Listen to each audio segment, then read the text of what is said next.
Lass uns doch eine Bienenweide machen. Klotzbeuten sind die Behausungen. Es gibt auch erste, so kleine Schritte, wo man einfach sagt, okay, was sind jetzt so Dinge, die man irgendwie schnell umsetzen kann, um mal so einen ersten Schritt gemacht zu haben.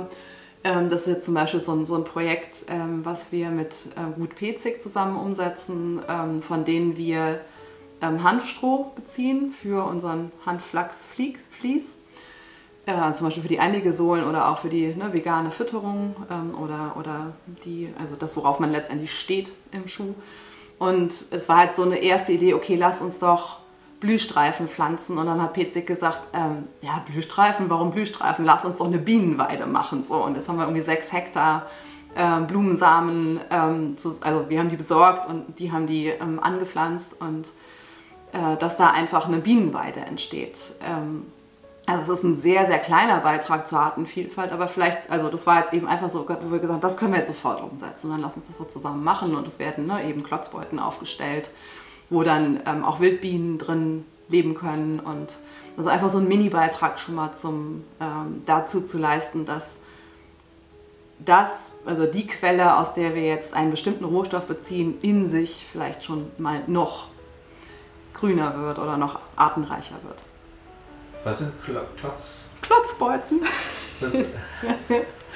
Klotzbeuten, habe ich auch lernen müssen, sind die Behausungen also die sind jetzt menschengemacht in solchen Baumstämmen und da kann eben ein Bienenvolk einziehen und tut es dann meistens irgendwie auch. Also finde ich auch immer so spannend, ob die so rumfliegen und gucken, ob da irgendwo... Ja, ne? Aber ich meine, ja klar, die suchen sich halt irgendwie eine mögliche Behausung für ihr Volk und ziehen dann ein. Cool. Klotzbeuten. Okay. Ein ähnliches, jetzt direkt umsetzbares Projekt ist der Lagergarten. Also da, wo unser Warenlager ist, wo unsere Logistik stattfindet und das Team auch arbeitet, gibt es relativ große Außenflächen. Also es ist eine sehr alte Fabrik, eine alte Spinnerei und wir können quasi diese Außenflächen nutzen. Und die Idee, und das finde ich halt so schön, die kam halt aus dem Team, zu sagen, können wir nicht hier das nutzen und einen Garten anlegen, so für unser Team und mit dem Team. Es sollen so eine Art Hochbeete entstehen, dass man da, also einmal, glaube ich, ist das Schöne daran, dass man sagt, okay, wie viel Zeit, also es können einfach die Menschen, die jetzt im Lager arbeiten, auch sich aussuchen, dass sie in ihrer Arbeitszeit halt eine bestimmte Zeit in diesem Garten verbringen und diesen Garten mitpflegen.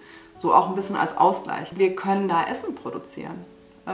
Für das Team, die können sich die Sachen dann hinterher mitnehmen. Vielleicht irgendwann, wenn wir uns mal wieder treffen können als Team, können wir dann auch daraus was machen. Also einen Salat für 180 Leute oder so. Also das ist so ein bisschen die Vorstellung. Das ist jetzt, also es ist ein kleines Projekt, es ist ein relativ einfach umsetzbares Projekt, aber es ist eben auch, also ich glaube, oft sind es eben diese kleinen Schritte und vielen kleinen Schritte, die dann hinterher auch wirklich einen Unterschied machen können.